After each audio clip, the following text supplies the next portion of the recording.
My name is Sebastian, and my ex-wife, Anna, and I had been married for 2 years before she destroyed what we had.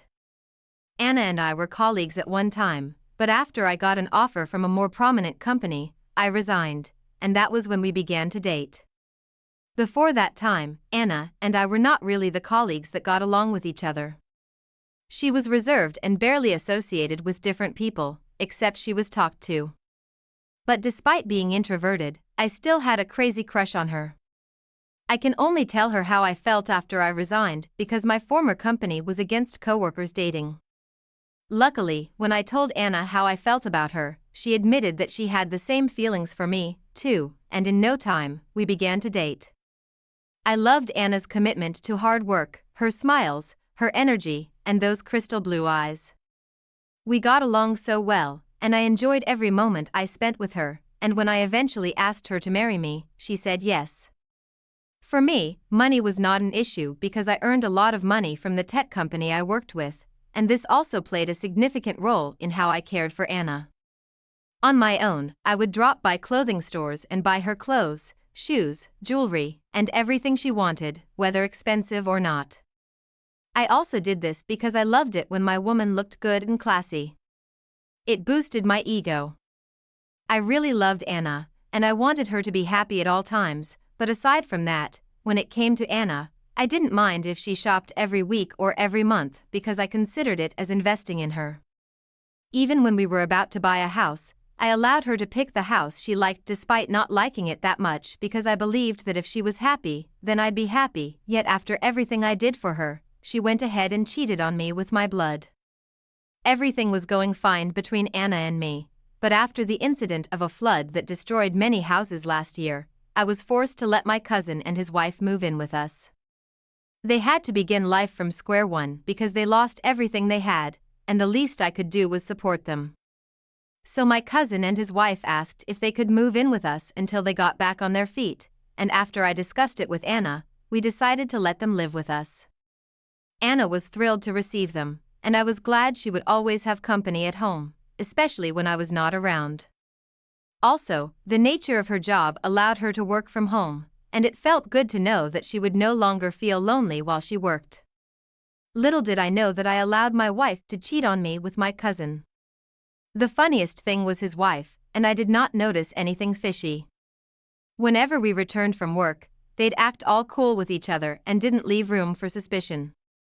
My cousin, on the other hand, betrayed my trust and repaid me by screwing my wife whenever his wife and I went to work.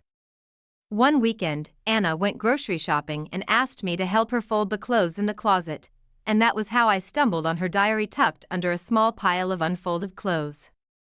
At first, I didn't want to invade her privacy, but I was curious to know what a 28-year-old woman was writing about, and to my greatest surprise, I found out that my wife and my cousin had been sleeping with each other a month after they moved in with us. I could not believe my eyes, and was heartbroken to find out she could do that to me after everything I had done for her. A part of me wanted to throw her out, as well as my cousin, but I wanted to hurt her for doing such a thing to me. I didn't even fold the clothes anymore because I didn't want her to find out that I knew. I simply came up with an excuse that I wasn't feeling okay, and she believed me. I continued to pretend everything was fine, but as soon as I got myself together, I contacted a lawyer, and he started processing our divorce papers. I also made plans for my cousin because I wanted him to feel my pain. After a couple of weeks, I decided it was time to bust them, so I pretended to leave for work, but I hid in the tool shed of our house. When Anna and my cousin thought I left, they came outside, entered the car, and began to kiss before they drove out, and I took pictures of them and sent it to my cousin's wife. I knew she'd come back home in anger, and she did. She initially denied everything until I showed her my pictures that morning. When she realized she could no longer lie, she began to cry and blame my cousin for seducing her, but it was too late. I kicked her and my cousin out of the house, informed her about the divorce papers, and warned her to stay away from me and my house. Some months later, we divorced, and I blocked her on all social media platforms. My cousin's wife divorced him, too, and luckily for them, they didn't have a child yet. Even after the divorce, Anna tried to come to me a few times, but there was nothing I could do at that point. I hated everything about her. She wanted to tell me she was no longer with my cousin, but that was her loss, not mine. Though it's been a while, my heart still aches, and I know it will be all over soon, but I'm way happier now, and my new girlfriend and I are taking things one step at a time. OP, I can't even imagine what it felt like for you to know that your wife was secretly sleeping with your own cousin. It must have really hurt you to know that your cousin broke your trust, too, and took your act of kindness for granted. It was really inhuman of them to do that. It's great that you divorced her and moved on quickly because she did not deserve you. In no time, you'll forget about her entirely, and you'll be able to move on to better things. Thank you for sharing your story with us. Now, let's move on to the second story of the day. My wife and I had been married for 25 years, but in the end, I realized she was using me. I'm sharing this here because it has been a burden in my heart, and hopefully, it will clear off after I share it. The first time Maya and I met was on Christmas Eve. I went shopping as usual to grab a few stuff for the celebration the next day, and unexpectedly, the mall I shopped at was out of stock, leaving me with the last pack of the stuff I needed. Maya was already shopping with her younger sister, Kat, and when they realized I had the last box they needed, they were very disappointed. When we were about to make payment at the counter, she kept complaining to the sales representative that her Christmas had just been ruined because of that, and she could not afford to go to the next mall, which was miles away. Finally, when she kept complaining, I was forced to pay for the stuff and hand it to her because of her sweet little sister, and I left the mall. About 3 days later, I met her again at the Christmas party my town organized, and she remembered me immediately. Then, we were both very young, and we hung out with each other the whole evening. Shortly after that, we became close friends, hung out with more, and eventually, she became my girlfriend. Maya and I were so much in love, and passed through many seasons of our lives together. We dated for 4 years, and got married after that. The craziest thing was my family disapproved of Maya. To be precise, my dad didn't like her, and he kept saying there was something about her that he could not place his fingers on, but I loved Maya, and I wasn't going to let anyone separate us from each other. So, I got married without my parents' approval, which worsened my relationship with them. Maya's parents, on the other hand, did not have any problem. They blessed our marriage, and from there, we went ahead to rent our own apartment. We started living together as a couple, and I worked hard to make life easier for us. I didn't even go to college. I chose the carpentry career, and with the money I made from it, I had to sponsor Maya to college because I could see how much she wanted to further her education. To be honest, there was nothing that Maya wanted that I didn't give to her, even after several years of being married to each other. We had 2 kids together, and I did my best to provide for my family. When Maya finished college, she got a job, and the pay was good, but I wasn't concerned about her money. I wanted her to be comfortable, so all she had to do was take care of minor bills while I took care of rent and groceries. Then we'd split the children's school fees. I made sure I gave her the dream life she wanted, and I had to make a lot of sacrifices for that to happen. Whenever I could, I'd buy her new stuff or give her money to go shopping at least once in 3 months. Of course, all our vacations and trips were solely my responsibility, but I didn't mind because she was my wife, and I believed it was my responsibility to treat her right. And in all the 25 years of being married to her, I never cheated on her because I wouldn't tolerate her if she did the same thing to me, so I tried as much as possible to stay away from anything that would lead to infidelity on my side. Despite being married for so long, my parents refused to talk to me, so I never visited them for Christmas, and our kids had only seen pictures of my parents. Because of that, I was forced to embrace Maya's family as my own. For example, when Martha's parents' house needed renovation, I paid heavily for that because I could not leave my work to renovate her parents' house. Martha didn't even contribute a dime because she believed it was my responsibility to do that as her parents' only son-in-law, and I didn't mind doing all of that, too, because they were the only family I had. Everything was going well between us. We were a big happy family until Maya started falling sick. When it didn't stop as expected, we went to the hospital, and she was diagnosed with stage 4 cancer, and the doctor said she only had a few months to live. The news hit me like an explosion, and I could not imagine losing Maya after spending all those years with her. My legs were weak, so I managed to sit on one of those long seats in the lobby. While I was still trying to wrap my head around the bad news, I saw a man screaming at the same doctor who spoke to me. At first, I thought he had lost someone because of how heartbroken he looked, but when the doctor came to me to confirm if I was Mr. Wesley, Maya's husband, and introduced the man yelling to be Maya's boyfriend, I felt my head spin. Maya's boyfriend and I stood there for minutes, looking at each other in shock. When I finally calmed down, I asked him how he had met Maya, and he said he had been dating Maya for a very long time, and she led him to believe that she was single and had divorced a very long time ago. He told me about their intimacy, dates, and how they had lunch every day. He even said that he had gotten a ring and was ready to propose to her until he got the news of her sickness. From how he spoke, it was undeniable that he had fallen deeply in love with Maya. I explained to him that Maya and I had been married for 25 years with 2 kids, and I was even planning a surprise renewal of Val's wedding on her birthday. Evidently, we both had plans for Maya, but she used us and lied to us, even breaking our promise of never cheating on each other. Finally, after crying for a while, Maya's boyfriend told me he was leaving the hospital and would never return because Maya deserved what she got, and that was the last time I saw him. I felt so used, lied to, and backstabbed, and I couldn't help but agree that she deserved what she got. I even sat there for hours, trying to convince myself that I had a bad dream, but it was not a bad dream. It was 100% reality. Finally, when I could put myself together, I picked up my dignity and paid Maya the last visit. I walked to her room door and saw her tubed up and IVs inserted in both hands. I wiped my last tears there in the hallway, in front of her room door, and after I was done, I went to my car and drove off. Months later, her condition worsened, as the doctors had predicted, and it got so bad that she got into a coma and depended on life support. Finally, when it looked like she would not get better, I signed that enough was enough and let her go. After she passed away, all of her properties and the things she owned were given to me, and I consider them as my pay for all the sacrifices I made for her. I don't think I'll ever be able to forget her and how she betrayed me. OP, finding out the truth must have been very hard for you, especially after 25 years of being married to Maya.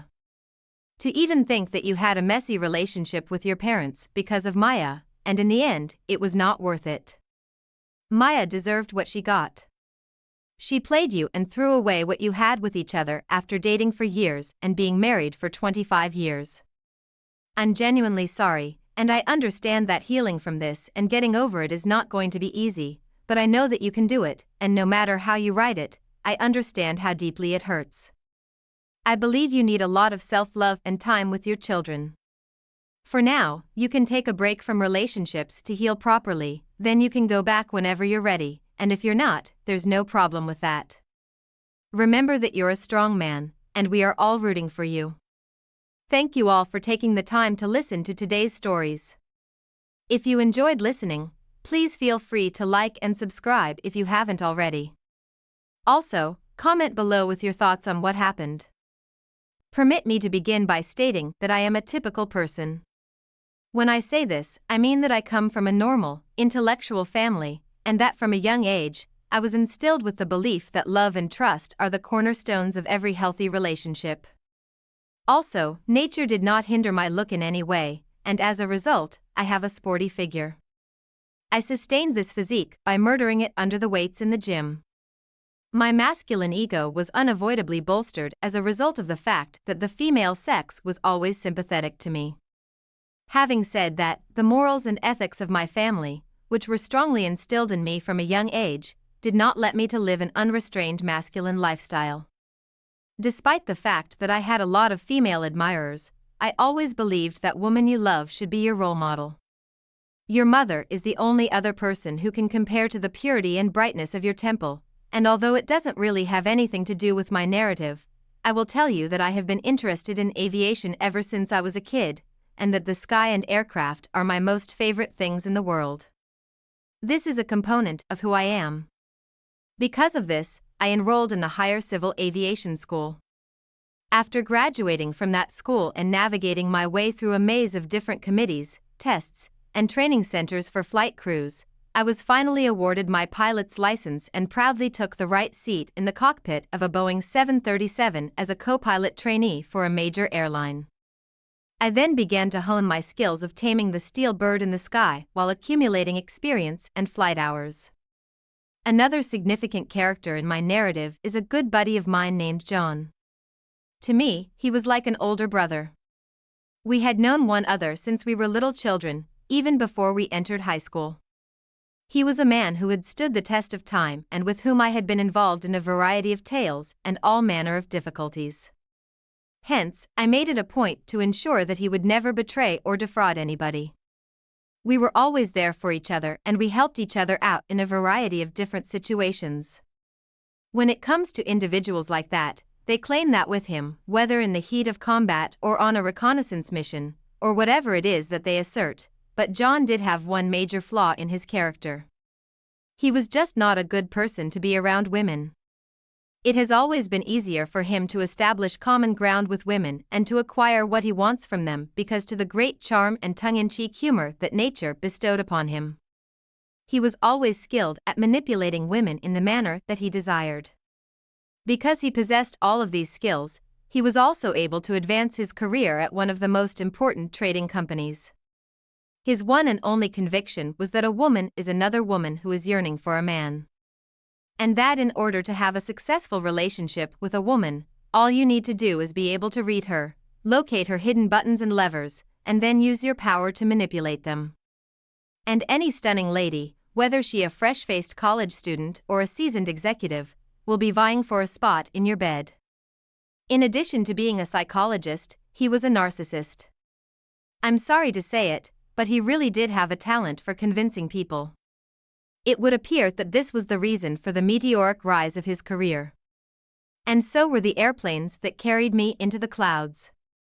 The reason he did not try to get married was because he believed that a woman should not be revered if a guy did not want to go through the pain of being in love with her. This was the topic of our ongoing disagreements. He had a negative outlook on women in general and said that there was not a single woman alive today with whom he could share his life and make it meaningful. I challenged his assertion and pointed out that he simply had not loved anyone genuinely up to that point. All he said in response was, "Dude, get down to earth already. There are no perfect women." This may seem metaphorical, but in reality, I was in heaven while he was on earth. It was just coincidental that at various points in time, but John and I both found ourselves in the same crimp city in the end. At the time, he was serving as the commercial director for a big corporation in the same city in which I was employed by an airline that had a base at a certain airport. I was relieved that life did not force us to become apart from one another. And even when we were there, we kept up our normal conversation. Now, about the girl on dating. Rihanna is her given name. It was fate that brought us both to the restaurant where we first met. One of our gals, who works as a flight attendant, had her birthday today, and we all got together to celebrate. She was a close friend of one of her family, which was a happy coincidence. We were all seated at the same table, so we were going to be in close proximity to one another. She had a natural blonde hair color, velvety skin, and a lovely, elegant walk to go along with her stunning good looks. I had the impression that I would never be able to forgive myself if I did not make an effort to become more familiar with her. I decided to take a risk, and as the slow music started playing, I asked her to dance with me. She said yes. The fact that I had only recently returned from another trip contributed to the trust that others had in me. Specifically, the flying outfit that I was wearing at the time. She retorted in a flirtatious manner, "How can you say no to a man in uniform?" While we gently walked to the beat of the music and spoke, she continued to flirt with me. We discussed my career as a pilot in detail. She questioned me with a keen curiosity about the techniques used in the airplane kitchen. It was very clear that she found my company to be very enjoyable. She informed me about herself, including the fact that she worked as a translator of foreign languages, and that she and her sister had been sharing a rental flat for the last 4 years. By the time the night was through, I got the impression that I had known her for a very long time. When you are really close to someone, and you discover that you are both on the same wavelength, there is a sensation that can only be described as, she is my ideal. I already have something within me, something really powerful that lay dormant within me. It was quite difficult for me to let go of her and say goodbye. When it was finally time for us to leave, I asked her in a very pushy manner whether she would like me to walk her home. After she gave her assent, we hurriedly made our way to the nearest subway station, crammed ourselves onto one of the departing train's final cars, and dashed in the direction of the city's southwest.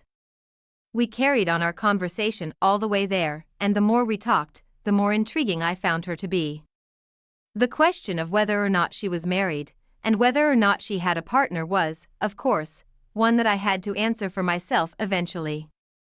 She shared with me that it had been a few months after the termination of her most recent relationship, and that she had just lately emerged from the sadness that accompanied the loss of the relationship.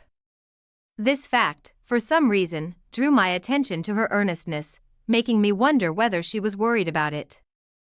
We climbed the stairs to her level. As we were leaving, I grasped her hand and told her that I would want to see her again, and that I had a good time throughout the evening. She stated that she believed in my concept 100%, and we each gave each other our phone numbers. It was becoming late, and the metro was out of service, so she was concerned about how I would get home. I couldn't help but bring this out to her, and I told her that I would call a cab. She was concerned about both of these things. I had another flight the next day, so I had to get going. I gave her a call and extended an invitation to join me at the restaurant when I got back to the city. She responded with a positive answer, and I proceeded to make reservations for the day that I would be flying back to the other city. We kept in touch via text message. On the way back tonight, we would be reunited, and I couldn't wait to see her again. My thoughts kept going back to her constantly. In the evening, we got back together in a restaurant where we had dinner together and continued our time together. I felt like a young kid who had developed feelings for a fellow student in his class. After that, we made it a point to see each other nearly every day, or at least as frequently as my traveling schedule would permit. She came to visit me quite frequently, which made my sister anxious since she was concerned about how she was doing. I showed her my appreciation with presents and flowers, and I even penned some songs for her on my guitar. There was no cap on how much creativity might be generated. My friend John and I didn't always have the same work schedules, so we got to see each other in a new light. It was either because I was away on a trip or because he was out on business. I was overjoyed to be able to tell him about meeting an incredible girl, and I did so over the phone. I did not know how I would have survived without her. I waved him off, saying, "With your approach, you will never find good girls." Everything went on as it was. I invited Rihanna to live with me in the apartment that I rented the airline. She agreed to live with me on the condition that I would get to know her sister, and she would make sure she let her go into good hands. One day, I was able to meet John. He wanted to share the joy of going to LA with me. I told him that I would never find good girls with. The period of the relationship gradually went from its tumultuous phase to a more measured and quiet one. I would go off on flights, and on each day to my job. At times, I wasn't home for days at a time, and when our weekends coincided, we spent time together, doing household chores, going to the supermarket to shop, and riding our bikes. We gradually stuck to each other. At times, when possible, I would spike with John. He was in the United States. I was in a come on, let's not waste any time, and I'll put you in touch with Rihanna, and you'll get a glimpse of what it's like to be a woman. Abos calmed himself down and added, "There's no such thing." In any case, the previous half-year raced past for him in this manner.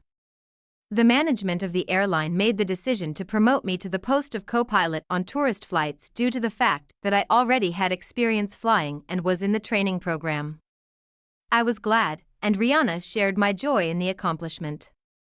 By the way, this adjustment guaranteed a raise in compensation, notwithstanding the extra time spent away from family and friends.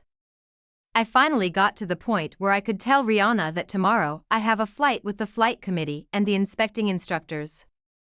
After that, I should be approved as a co-pilot. A week earlier, Jonah had contacted me and urged me in a happy voice to wait for me in the nation where I was born, simultaneously with the purpose of introducing him to my queen. I was able to get out on my flight after acing all of the examinations that were given to me. After that, I felt a sense of accomplishment whenever I saw my new job listed in my paperwork without the phrase trainee. John got in touch with me while I was gone. When I got home, we came to an agreement that the three of us would go out, sit in the center, and listen to stories about the United States as a way to celebrate my promotion. However, by the time I got there, the weather had a lot of room for improvement. Our plans to meet up at a cafe outside were foiled by the heavy rain that fell throughout the day. Therefore, we agreed to get together in the house that Rihanna and I share. I drove to one of the metro stations and picked up John there, while I was driving away from the airport in the automobile. During the ride, he told me, "I won't talk about America for now. The evening is still to come. But I'll tell you how I fucked a girl like that the other day." He was referring to the fact that the nighttime had not yet arrived. I know you won't believe it, but I laughed once more. "Wow, when can you do that?" Others exclaimed, but he didn't slow down since he was eager for his next success. John continued by describing in poetry and color how he'd gotten off with another beauty by saying that he was a poet. By the way, she had a boyfriend, he said. Only he was away somewhere on a business trip.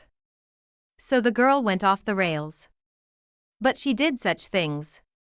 I'll tell you, he probably doesn't satisfy her at all. She's off the chain, got her number. I'll have to do it again. I must admit, honestly, that it was unpleasant to hear it. And I was mentally sympathizing in absentia with the guy that this girl had. Rihanna came out into the hallway to greet us upon hearing the rustling in the hallway. "Hello," she pronounced. At that moment, John, kicking off his boots, said, "Good evening." And when he looked up at her, he changed his face in an instant. By the way, Rihanna also had a very strange reaction to John, as though she was surprised, not understanding that reaction. I then proceeded to introduce them and called Rihanna my girlfriend. And what I thought, when John suddenly complained of a sharp deterioration in his well-being, and said he had to leave immediately, I became increasingly confused and didn't understand anything. I offered to call him an ambulance on the spot. But he flatly refused and said he'd rather go home. Rihanna, who had been asked a lot about John in the past, was quiet in the moment and didn't ask any questions. Even though that kind of behavior wasn't her style. John was batting his eyes at, and then she said that she was very tired and dizzy. I ended up going to bed in total confusion and irritation. Rihanna insisted that she needed to do the dishes and unwind. I fell asleep and didn't wait for Rihanna to help with the dishes. The following day, I had the day off as promised. John called and offered to meet me. His voice was very agitated. I was determined to keep talking though. In any case, I have no choice but to inform you about it. If you don't want to know me after that, I understand. I stiffened. Speak up. He continued. Remember on the way home yesterday, I was telling you about a girl I was having fun with the other day. At this point, I begin to intuitively know what he's talking about. I felt something taut inside of me and about to rip. If I had been standing at this point, my legs would have just started to tighten. I was getting ready to hear the worst, although my icon, my temple, and my wife desecrated, and by my own best friend. At first, I sat there in a daze, and then, as I began to come back to reality, my typical conditioned reflex kicked in, as it often does. I'm sorry, but I didn't know she was your girlfriend at the time. It slipped out.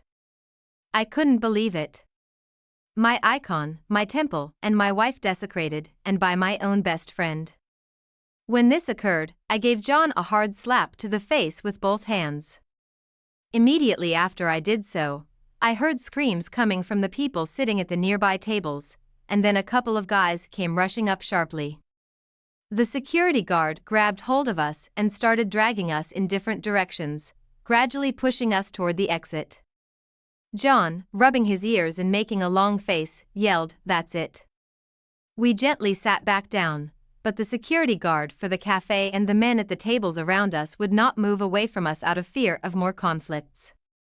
In an effort to somehow diffuse the situation, I stated that we had already reached a point where we were able to cool down. They reluctantly walked away from us, and we were still the object of the entire cafe's attention. Until, as time passed, everyone gradually went back to their business. I sat there and hated everyone and everything around me.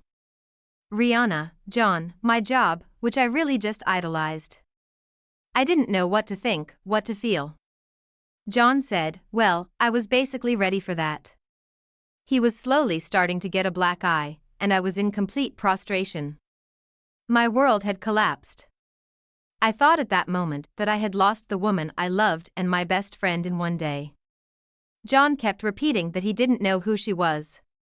He kept saying words of forgiveness. I was depressed. I sat and listened to him and felt like I was drunk. Then we went outside. I didn't say anything. He offered to take a cab to take me home. I refused, but he came with me anyway. I looked out the window while we were in the cab, and I didn't care. Rihanna was in the kitchen drinking tea. The TV in the kitchen was off, despite the fact that he always came on when he was there. Obviously, she was getting ready too. From my look, she realized that I already knew. All I felt was pain, burning my soul. The awareness of betrayal, like there was a knife sticking out of my back. Finally, I told him not to call or get in touch with me. If anything, I would call him myself. He said okay and left. It was almost as if he had me in a trance. I felt sick to my stomach and instantly recalled from the center the phrases about women's levers and buttons. It turned out that he had located them. "Please forgive me." Rihanna sobbed and kept repeating, "I'm sorry, I love you." Only now it sounded so nasty out of her mouth, so insincere, like a burp. I asked her to stop saying those words. How did he spend his time with her? She said, "It's just that you're away from home for so long, you're on trips. It's okay. It's as simple as that. I'm just away for so long." And she gave herself to the one who was competently hitting on her. We talked for a long time that night. I kept trying to understand the true mechanism of her infidelity, the reasons behind it, and I still could not justify what she had done. There was a flight in the morning. I left the house in silence, not even saying goodbye to Rihanna. She tried her best to woo me, made me coffee and breakfast, but I didn't feel like anything. There was a flight in the morning. I collapsed on my bed and passed out. There was a flight in the morning. I did not summarize the results of our conversation that evening, which slowly turned into night. I was emotionally exhausted and fell into a deep sleep.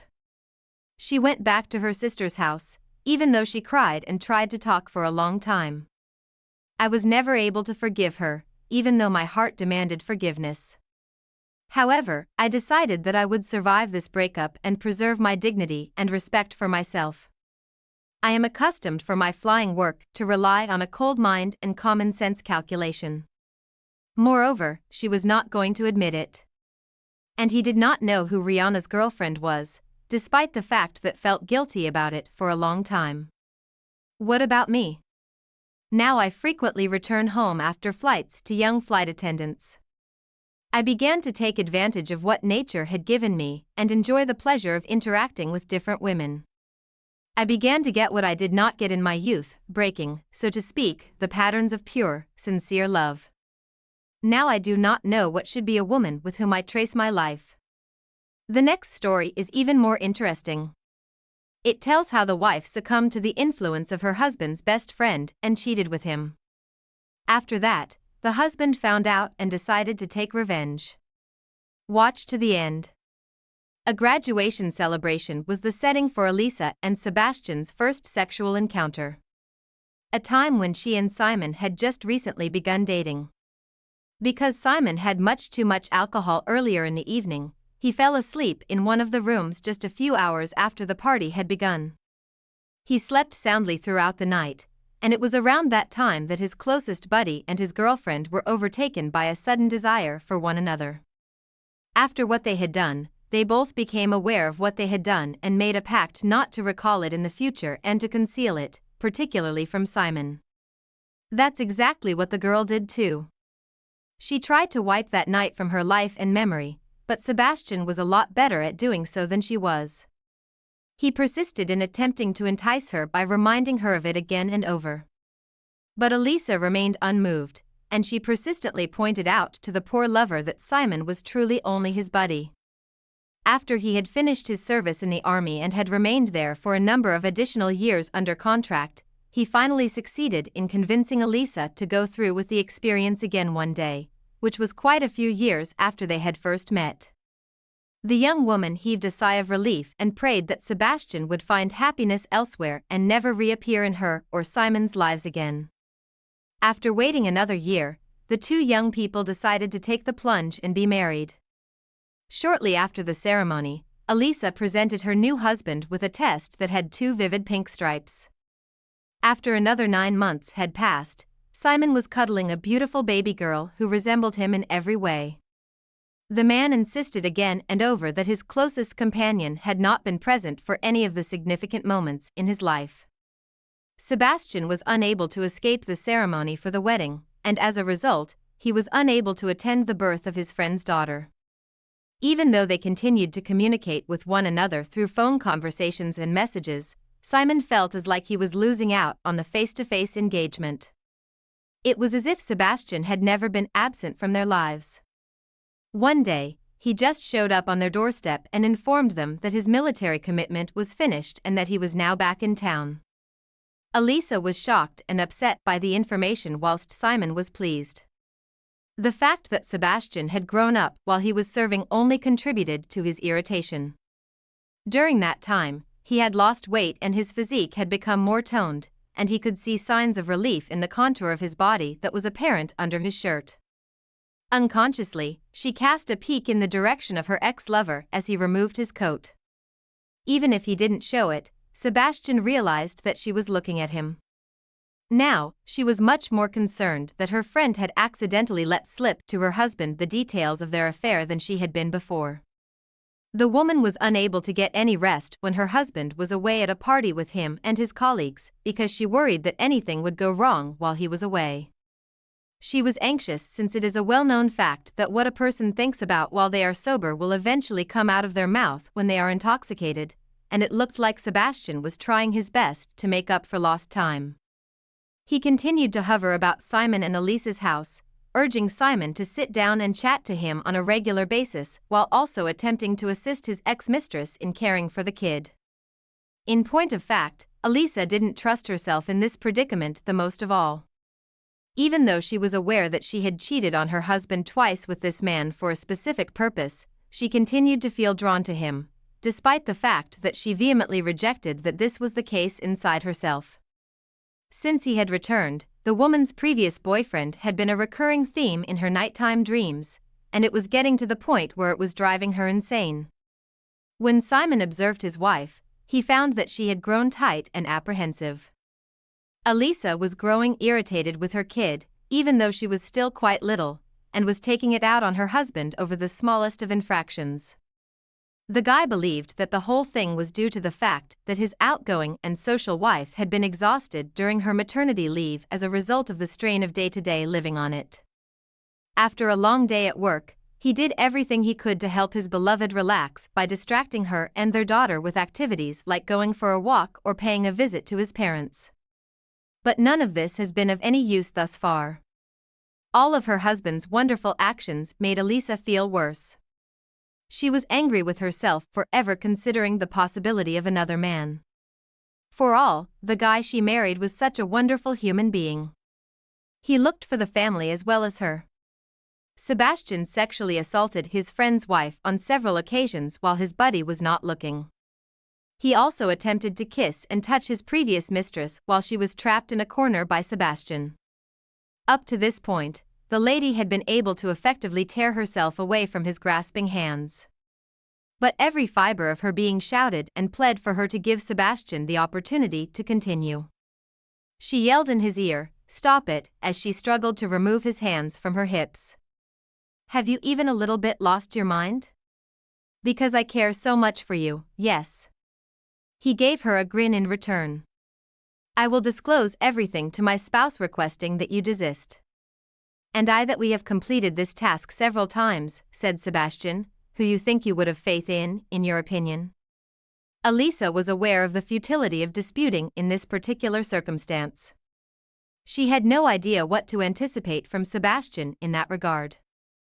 After all, he truly does have the potential to destroy her marriage. A brief conversation between the wife and her husband. On Simon's 30th birthday, they had a passionate encounter. He was unable to drink, just as he was when he was a student. And once again, after a few hours of celebrating, he went to sleep and experienced his 9th dream. It was on this day that Elisa was set free. She hired a home in the countryside, where she hosted a party for her husband and a large group of their friends. Elisa set a nice table. Because there were so many people, the table was too small to accommodate everyone who wanted to sit there. It was a lively and enjoyable event, but Simon had too much alcohol due to his happiness. As soon as Elisa exited the room in which she had just tucked her husband into bed, Sebastian was there to greet her. He didn't waste a single second. The woman relaxed her guard and let her guard down. She consumed an excessive amount of alcohol, which led to a mental state in which she was easily persuaded to give herself up to her ex-lover. The following morning, she saw Sebastian smoking outside on the porch. Elisa retaliated violently when he attempted to stop her by grabbing her arms, but he was unsuccessful. Once more, she held herself responsible for what she had done, as well as her lack of strong willpower. The man snapped back fiercely. "Yes, stop. You were doing just fine. Let go. Everything was done in error. Please allow me to forget about it." She sent a pitiful glance in his direction as she stared at him.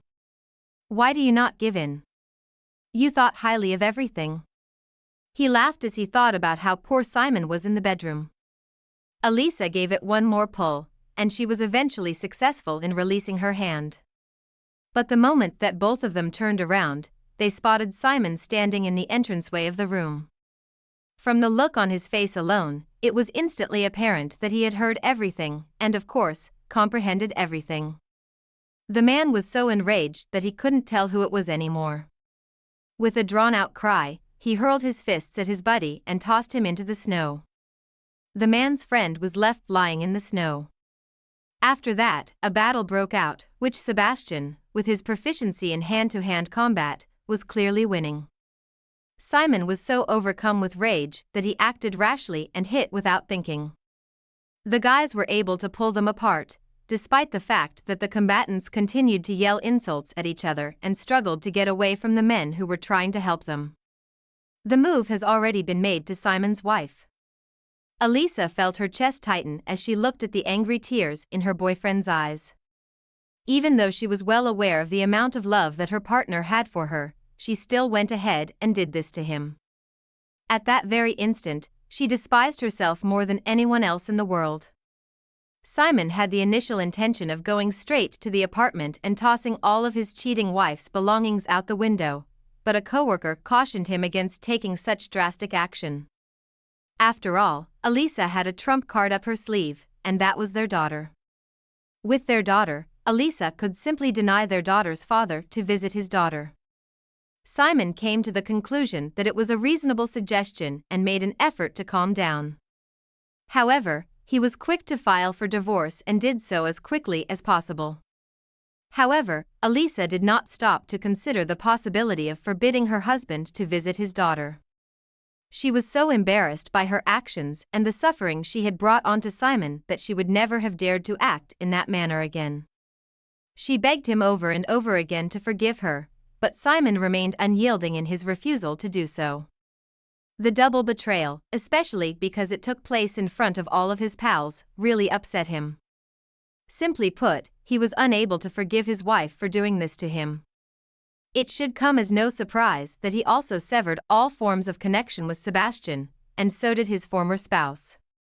The woman went home to her parents in order to get ready for her first day of work. Someone needed to look after the little girl since she was in danger. They were horrified by what their daughter had done, yet they did not turn down a request for assistance. She struggled for a considerable amount of time to develop her personal life. It turned out that every single one of the men that she encountered on her journey was a scoundrel. She would frequently come home from work exhausted, put her daughter to bed, and then proceed to sob uncontrollably while covering her face in a pillow while doing so. That's how the tale goes. Please let me know in the comments what your thoughts are on the current scenario and how the characters. Hey folks, welcome back to my channel Relationship Haven. I hope you are all having a wonderful day or evening. In today's story, Opie found out his girlfriend was cheating on him and got sweet revenge on both her and her affair partner. In today's second story, Opie found out his wife cheated on him after he saw a crazy text on her phone that said, "Can't wait to see you in my hot now." Let's get into today's stories. So me and my girlfriend have been dating for 2 years. We met at a common friends party and instantly clicked. Our lives have been good since because we are financially stable and living in the apartment that my father gifted me when I graduated.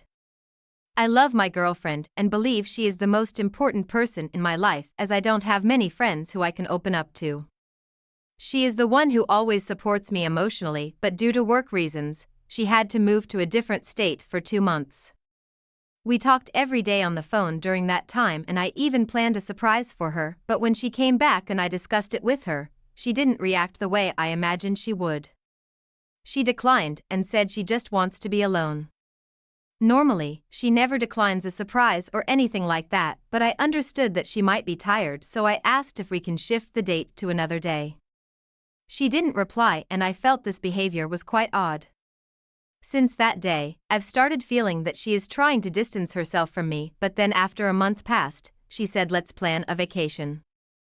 I agreed and then we planned things and enjoyed ourselves and all, but during the vacation, she went to her friend's house alone. I didn't know her friend lived there and she even refused to let me come with her. Now, 2 months after our vacation, I found out why she has been behaving like this. One day, I was in the bedroom and my girlfriend was in the shower. Her phone beeped and I saw a text that shattered my heart. The text said, "Hey beautiful, did he go to sleep?"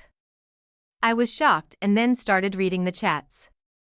I found out that she had been cheating on me with a guy she met on her work trip, and there was also a photo of them at the place we went on vacation. They were talking about doing the deed and how they loved it and managed to pull it off without me knowing. Update. So, it's been 5 to 6 days since I posted about how my girlfriend of 2 years cheated on me and also manipulated me to go on vacation to a place where she could hook up with her cheating partner. So, I left home the night I posted the story to get away with the emotions and told her that I was going to my friend's house. I wasn't able to sleep all night and was reading the comments and people were saying that I should leave her as she was using me. There were a few comments saying I should get some kind of revenge. I didn't want to get any revenge as I still loved her even though she did all this to me. So, I went to my parents' home and talked to my mother and she was devastated. She said she thought our relationship was perfect and was looking forward to our marriage. That night, I thought about the whole thing and decided that I would go on and leave her for good and go on a nice vacation or do something like that. So, I went back to my house, but she won't believe what I saw. It didn't even take her a night to call her partner to my house and cheat on me. I didn't want to take any sort of revenge at first, but the scenery of her lying on the bed with another man and the opportunity gave me a perfect idea. I took photos of them while they were deep in sleep. Then I went back as I wanted to get some time before confronting her. Later that day, I called that guy anonymously to a cafe and also took my girlfriend to that same cafe so they could meet up. You should have seen the look on her face. Also, I did take screenshots of their chats. Now comes step 2 of my plan. I found out everything I could about the guy's background. I know it may be unethical, but one of my online friends is good with tech stuff, so he managed to collect all his background data and found out that he has a wife and 2 kids. The story gets even crazier. I called his wife and explained to her everything, then told her about my plan, and she was sad but agreed to it. Step 3. I now had all this guy's information and decided to send it to him anonymously. I told him that I would destroy his life if he didn't leave my girlfriend alone. Moments later, he broke up with my girlfriend and I could hear her crying in the bathroom. I then sent the proof of what happened to her friends and family. After she woke up the next day, her bag was ready and I told her to get out of my house or I'm calling the police. She was shocked and begged me to let her stay. I told her in a very polite tone to get out of my house and then sent a text to the guy's wife to show him the divorce papers, and as my girlfriend was leaving, her phone got flooded with messages. The court hearing will take time, but we will make the guy pay child support and fines for the emotional damage. I don't feel good breaking up a couple, but I don't think she deserved that man. She is a great person, and even if the guy broke up with my girlfriend, he probably would have cheated on his wife with another woman. Also, thank you guys for making me feel good and convincing me to get out of this toxic relationship. It'll take time for me to get over her, but surely I will. I'll also update you after a week or 2 about the divorce and how the lady and I are doing. Congrats OP, your girlfriend definitely deserved this. She had it coming, and when it happened I'm sure it hit her like a freight train. I'm glad you informed the affair partner's wife on the situation too. You saved not only yourself but another innocent person in the process by doing so. I wish you the best of luck in the future OP. Now let's get into today's second story. I'm nearly 2 years removed from Discovery Day and wanted to give an update on how I'm doing and how life has shaken out since that fateful day. My main purpose here is to just shed some insights into post-divorce life. I know that when I started my journey I was always interested in the update posts out there, and so I'm paying the universe back by posting my own story. A brief recap. March 31st, 2020, my ex and I got into an argument. I saw some shady texts on her phone and confronted her and found out they were from a married male friend of hers that had told her he couldn't wait to see her in his hot tub again, which caused me to freak out. I idiotically believed her, and then I asked her if she was happy and she replied that she wanted a divorce. I later found out the depths of her infidelity and got the hell out of that life. We were together for 22 years and married for 12 of those years. We had it all, the 2 kids, the house, the stable jobs, and even a couple of cats. It was all gone in the blink of an eye. Looking back now with the benefit of some hindsight, I can't say the marriage was gone in the blink of an eye. That's not quite honest. Our marriage started to fall apart in 2017, and despite some half-hearted tries on both our ends, it didn't work out. So it was more like the bullet hit in 2017, but the body fell in 2020. There were many nights I went to sleep alone while in the marriage. She'd be working late or at the gym or hanging with friends. That's the story she went with at the time, and anytime I tried to voice my concerns, she'd get angry or defensive and nothing would change. Then we'd go right back to where we were. Looking back, I don't know why I didn't recognize any of the signs of infidelity. But hey, there's a whole subreddit dedicated to this and I'm not alone. Member of the club right here, baby. I'm guilty of not being the best spouse. The difference, of course, is I stayed true to my vows and I can look at myself in the mirror and not have that stain on my soul. Her, not so much. It's kind of funny. Whenever I see a movie or TV show that has an element of infidelity to it, the cheater is never the hero but always the antagonist. I think to myself, well, ex-wife, that's you. Have fun watching stuff that lets you relive your nonsense over and over. My main concern throughout this whole ordeal was the children.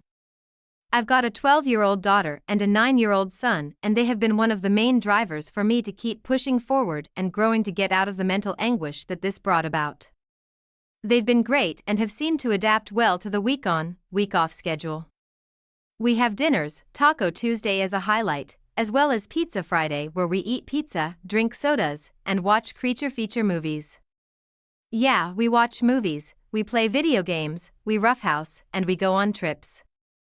I feel like I've stepped up to become the dad they've always wanted. I can't say that I was like that during the marriage. I was too consumed by unhappiness. Someone asked if I had told the kids about my ex's infidelity, and when I replied that I had not, I was told that I was lying to the children and that I wasn't doing them any good. I disagreed with that then and I still disagree with that now. Being a parent to me is about protecting your children from harm the best you can. I believe that this information that mom stepped out on dad is not helpful or good for them. I feel it's mentally harmful at this stage in their lives. Maybe someday they'll find out the truth, but from my standpoint, it's not really something they need in their lives right now. They are still picking up the pieces of their lives. What's the benefit in telling them about the affair? A resentment of their mother? More anger and sadness? In terms of my ex, we only discuss the children. I take the stance of being partners in a business with the business being our children. From that standpoint, things are good. It's cordial and business friendly. However, there's no discussion on personal matters. From my standpoint, I just don't care and I don't want to be drawn into my ex's life of nonsense. All I know of her is what I hear from our kids. They tell me she's dating a man that's 10 years younger than her and that she still has an active social life.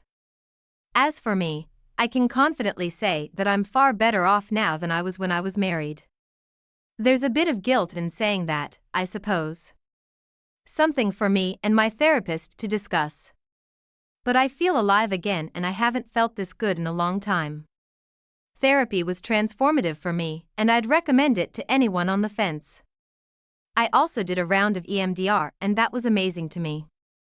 I've explored more hobbies and the one that's really stuck for me is cooking. I love searching the web for recipes and trying new things, as well as hitting up grocery stores and picking up different ingredients. My whole diet has changed and I'm guessing that has something to do with my mood and outlook on life. Outside of hobbies and therapy, I've also gotten a lift from physical exercise. I'm usually at the gym 3 to 4 times a week and that's been great. I have muscles for the first time in ever. It was at the gym that I actually met my now girlfriend. I had no intentions of pursuing anything serious after the marriage for at least a year, but those plans kind of fell apart when I met her. She loves me, loves the kids, and we're a good team together. It's been really nice to have someone in my life that matches my needs and I match hers. I feel very fortunate in that regard. When I started this journey, I felt so alone.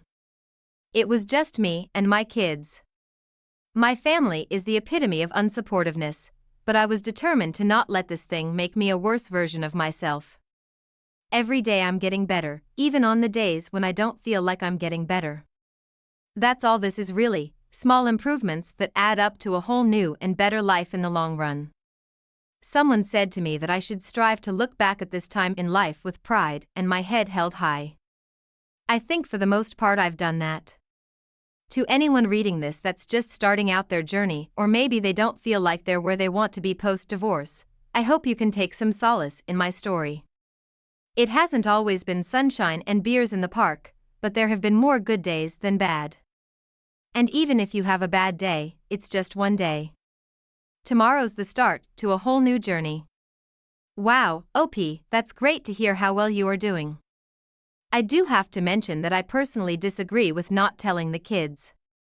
It doesn't have to be right away, but it's best that they know. The parent who tells the kids also controls the narrative.